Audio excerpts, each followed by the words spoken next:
Today I'm going to take you step by step and show you how we're going to transform this basic dining room into a Halloween retro themed. Let's go. Step number one, I highly recommend, is do the things that you know you already want. So if you've been following along our Halloween DIYs this year, we have transformed every single one of our chandeliers into this fun little pumpkin pale chandelier. Key to this is making sure you use LED lights, so then that way the pumpkin pails don't melt. But sometimes decorating a space can be very overwhelming, so I find, also I'm very clumsy, a lot easier if you focus on what you know you want first, and then you go back in with the decisions and figure out the placements of other things. Instantly just is like the whole ambiance. Okay, so the next thing was we built these little coffin shelves last year, put them on our front porch, but I'd love to repurpose things. So the best thing and my best advice I can give you in decorating is shop your own home, especially when it comes to seasonal decor.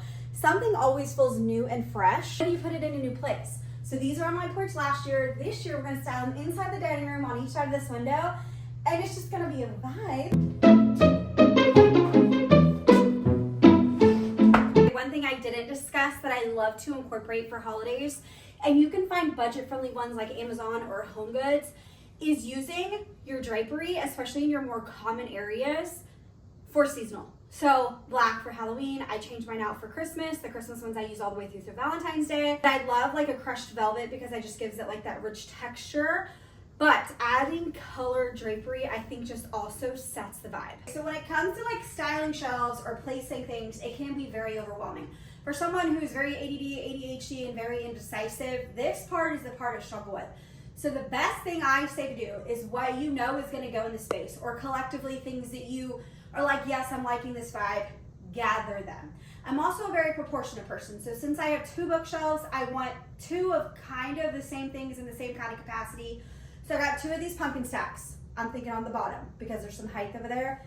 Everything else we're gonna kind of mix, and like I said, we've got new, we've got old, we've got some DIY, we've got a mix of everything. But piling all together is just my first stepping stone to like getting it in the direction that I need it to be. Does that make sense? I hope so.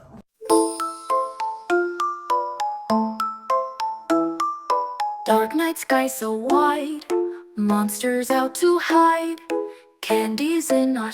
Okay, so one of my favorite things to do with prints is you can print some off Etsy. You can find free Halloween images anywhere, but you could take like your everyday pictures. Say this was already like a family portrait.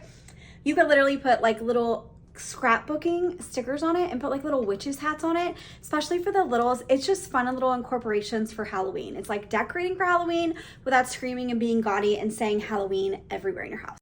Oh, what a spooky night. Shadows in the trees, chills right up my knees. Wind's that house so free, can you hear the banshee? Boo to the left, boo to the right. Avoid the ghosts in the pale moonlight.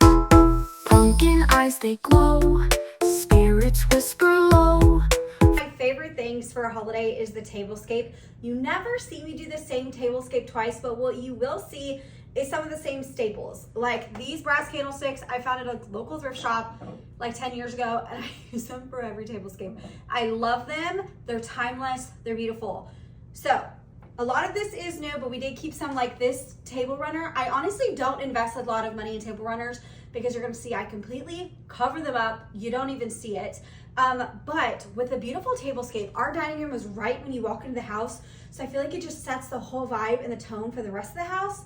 So you gotta go big. It doesn't seem like a lot, but it can just become such a statement in your house. So let's do it.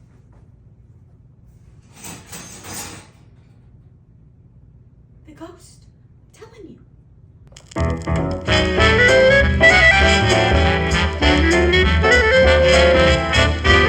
This garland at Michael's, it is a little glittery, but with our black and orange theme. And for any holiday, I love to incorporate florals in some capacity. So it was like black eucalyptus with like these orange roses. Love it. So we're gonna basically just kind of like intertwine it in here. And the whole goal of this is to fill the gaps. So you see this big gap? And we're gonna put a candlestick, but there's still gonna be some gaps. So you just kind of tuck this in here and it fills those gaps. Still have lots of holes, but I want to go in at the very end, and we're going to take the same, I bought an extra string of the garland, we're going to cut little pieces and we're going to insert it just to look like the pumpkins are laying on the eucalyptus, and I think it'll be a vibe. Take the brass candlesticks and kind of just insert those first before we start laying all the extras. And I'm basically just pasting these brass candlesticks, intertwining with the pumpkins. We got some orange candlesticks.